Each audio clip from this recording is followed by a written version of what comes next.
사도 바울은 로마 교회를 향해 로마서 12장에서 15장까지를 할애하면서 교회를 이루고 있는 성도들의 그리스도인들의 삶이 어떠해야 하는지 상세하게 기록하고 있습니다. 그리고 15장 중간 부분 14절부터 마지막 부분에 이르기까지 로마 교회 교인들에게 한 명 한 명 이름을 거론하면서 편지를 마무리하고 또 16장에 인사말로 그의 서바나 스페인을 향한 여행 계획과 로마 교회에 잠깐 들렸다 가길 원하는 마음, 그리고 예루살렘에 있는 형제 자매들을 돕고자 하는 마음, 로마 교회를 통해 스페인으로 파송받고자 하는 그의 마음을 전하였습니다. 이 로마 교회의 특징은 이 16장에 언급되어 있는 사람들, 특히 우리가 잘 알고 있는 브리스길라, 아길라가 있는데 그들의 특징은 로마 교회에 에베소에서 만난 교인들이 많았다는 것입니다. 당시 로마 시는 로마 제국의 중심지요 수도였습니다. 오늘날로 따지면 이탈리아의 로마 그 지역이 바로 지금 우리가 성경에서 보고 있는 로마 제국의 로마 시입니다. 지금 바티칸 제국으로 바티칸 그 나라로 바뀌었죠. 당시 로마 제국은 이 사탄이 지배하는 왕국을 뜻했습니다. 사도 바울은 그 세상 중심지, 가장 그 중심지에 가서 예수 그리스도의 복음의 표대의 깃발을 꽂고자 했습니다. 그 담대함은, 그 심지가 굳은 그의 담대함은 예수 그리스도와 온전히 연합되어 일치되어 있었기 때문에 그것은 사람에게서 나온 것이 아닌 하나님이 주시는 성령의 권능이었습니다. 비유적으로 말씀드리면 사자를 잡기 위해 사자굴로 뛰어든 사도 바울이었습니다. 이것은 진정으로 예수 그리스도의 복음을 진정 따르는 제자에게 나오는 강력한 힘이었습니다. 사도 바울 시대에 로마시의 인구는 100만을 넘었습니다. 오늘 2021년도에 광주광역시의 인구가 150만입니다. 주민 가운데 유대인이 약 5만 명 가까이 있었는데 이들은 로마시의 경제적 가능성에 이끌려 그곳에 점차 정착하게 되었습니다. 이곳 광주의 하남지구라는 곳에 월곡동에 가면 고려인이 3만 명이 살고 있습니다. 이 고려인들은 세계 2차 대전 때 소련의 스탈린의 강제 이주 정책으로 인해서 시베리아 그 횡단 열차를 타고 우리가 소위 알고 있는 중앙아시아의 스탄 땅에 척박한 땅을 황무지를 개간하고 그 소련이 지금은 구소련 국가지만 소련이 영토를 확장하기 위해 우리 동포들, 이 고려인들, 러시아 말로 까이레스키들을 이용해서 그곳에 정착하게 하였습니다. 우리 고려인들은 아주 끈질긴 생명력으로 그 땅에서 살아나 주셨고, 정말 감사하게도 그의 후손들, 고려인들의 3대, 4대, 5대째까지 후손들이 이 대한민국의 경기도 시흥으로 들어와서 일자리를 찾고 그곳에서 한국 생활을 시작하고 좀 더 적응이 되신 분들이 이 전국 방방곡곡으로 흩어져 살고 계신데 이 광주에만 그 고려인들이 3만 명 이상이 살고 계신다는 것입니다. 그들은 우즈베키스탄, 카자흐스탄, 키르기즈스탄 이런 땅에서 사셨고 또 본토인 한국으로 오셨습니다. 그 로마 교회에 보면 이 유대인들을 통해서 그런 경제적인 역할을 기대하였던 것입니다. 중국인이 10명이 모이면 식당을 만들고 일본인 10명이 모이면 회사를 차리고 한국인이 10명이 모이면 교회를 세운다는 말이 있습니다.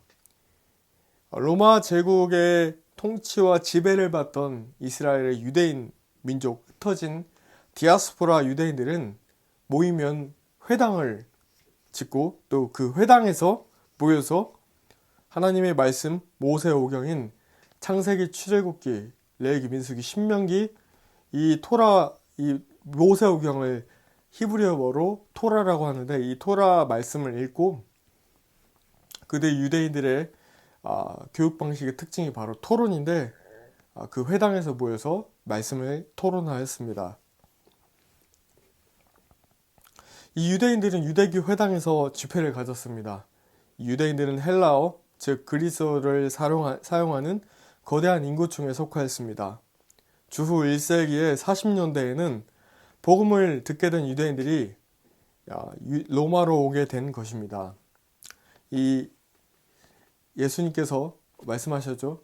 사마리아와 땅끝까지 복음을 전하라 말씀하셨는데, 그 복음을 듣게 된 그 이방인들, 유대인들이 섞여서 로마에 있는 사람들에게도 우리 복음이 전파가 되었습니다. 이러한 이유 때문에 유대교와 이 예수님을 따르는 무리들 간의 종교적 대립이 로마시 안에 너무너무 극대화되기 시작하였습니다.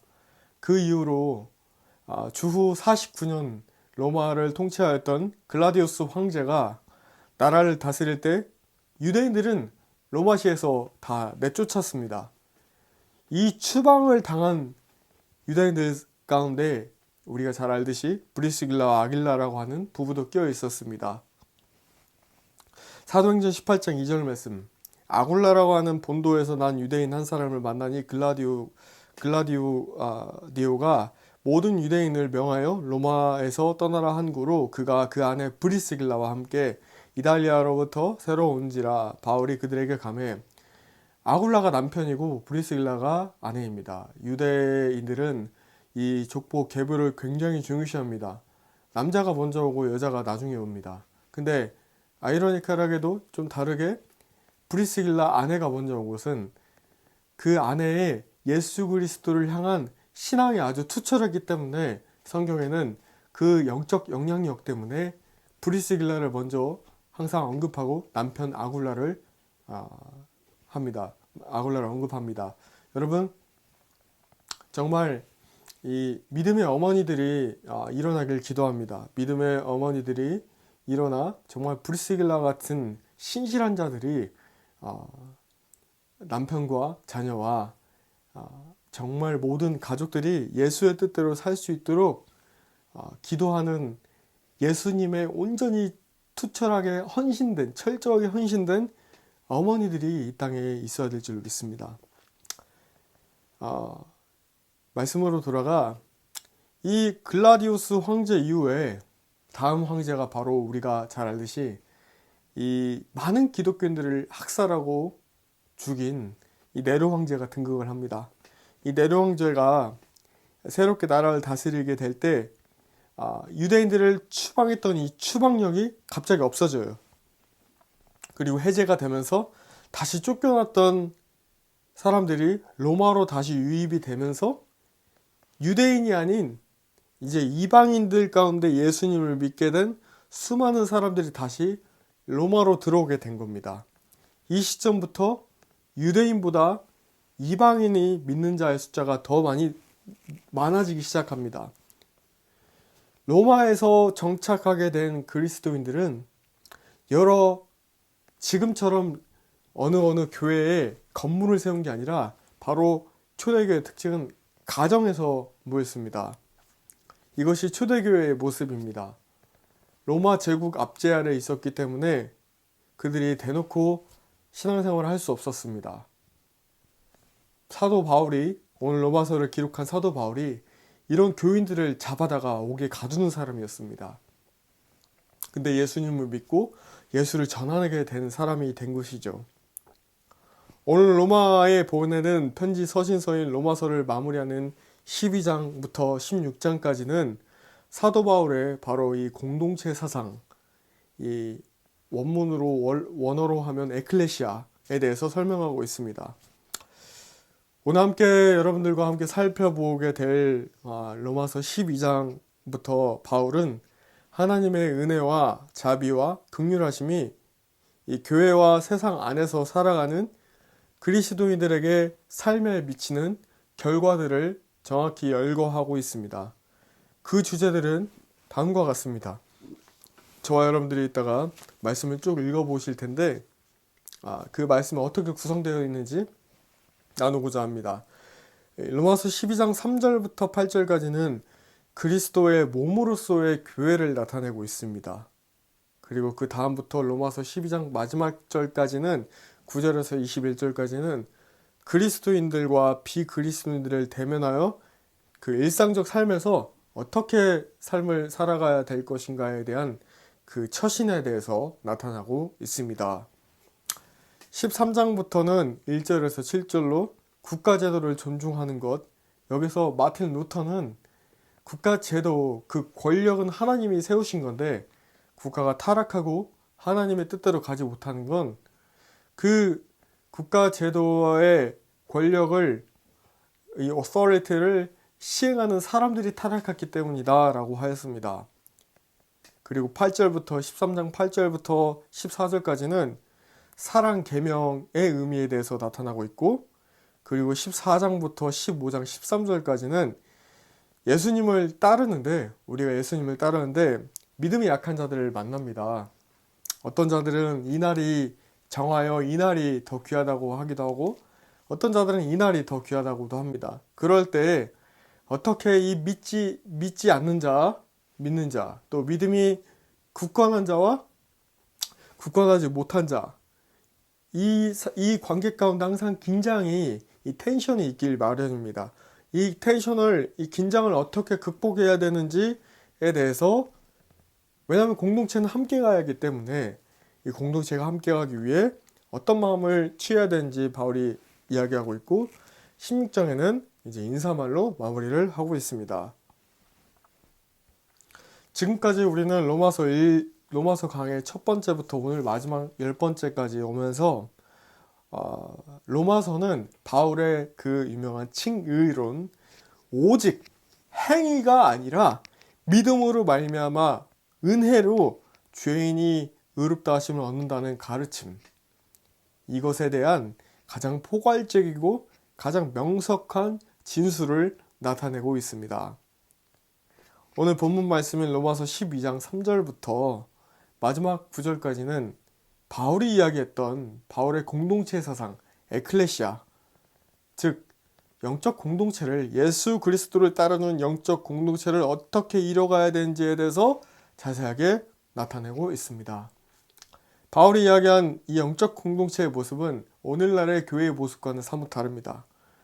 오늘날은 조직을 만들고 그 안에 세분화된 리더들을 세우고 이런 식의 모습이었지만, 조직화된 모습이 아닌 유기체적인 공동체, 유기체적이라는 말은 언제든지 흩어질 수 있는 그런 공동체를 이야기하였습니다. 이 시대는 더욱 주님께서 개개인이 골방에서 주님을 찾기를 원하시는 것 같습니다.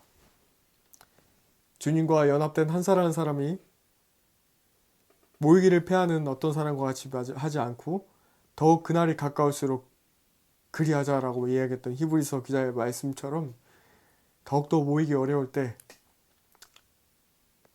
함께 로마 교회의 초대교회의 특징처럼 가정들이 모여서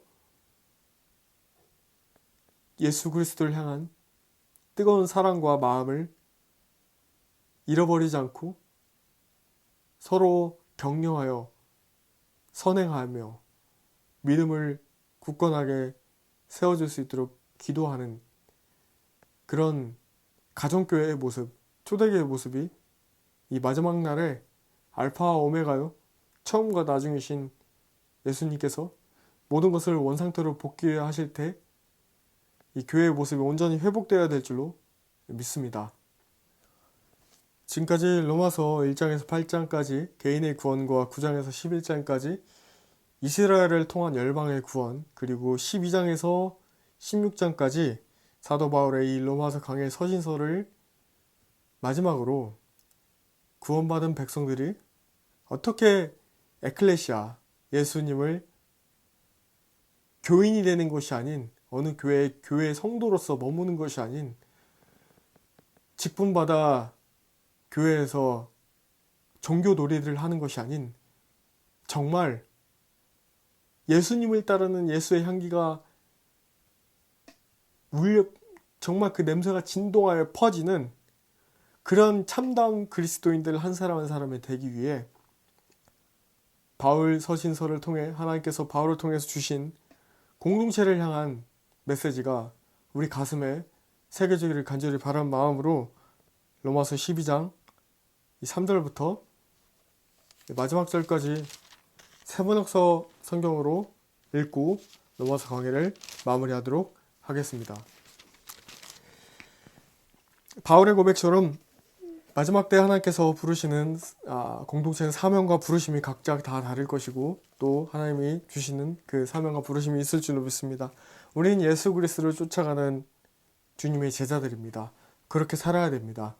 예수님만 쫓고 예수님만 따르며 예수님으로 승리하는 예수의 제자가 되는 우리 모두가 되기를 이 마지막 날에 하나님의 사랑으로 충만케 되어 그 사랑이 나를 완전히 이끌고 그 사랑으로 온전히 하나 되는 여러분들 되기를 바랍니다.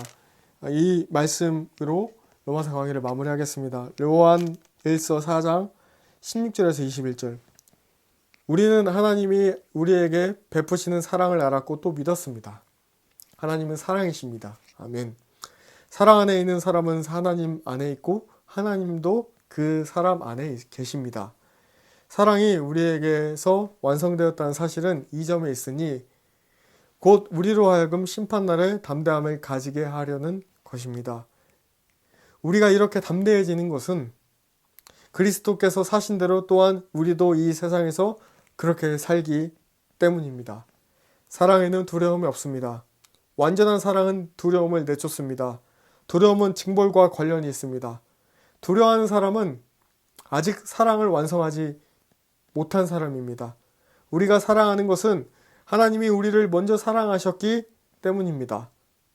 누가 하나님을 사랑한다고 하면서 자기 형제를 미워하면 그는 거짓말쟁이입니다. 보이는 자기 형제를 사랑하지 않는 사람이 보이지 않는 하나님을 사랑할 수 없습니다. 하나님을 사랑하는 사람은 자기 형제자매도 사랑해야 합니다. 우리는 이 계명을 주님에게서 받았습니다. 아멘. 이 마지막 날에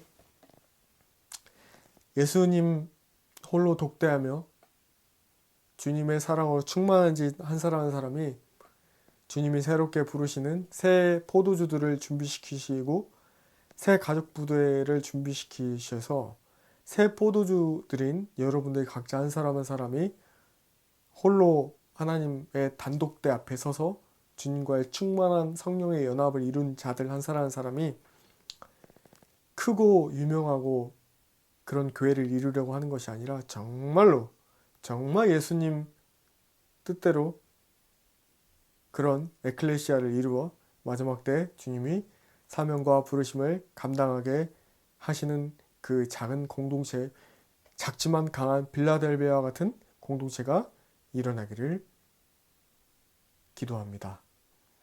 감사하며 축복하며 예수님의 이름으로 기도합니다.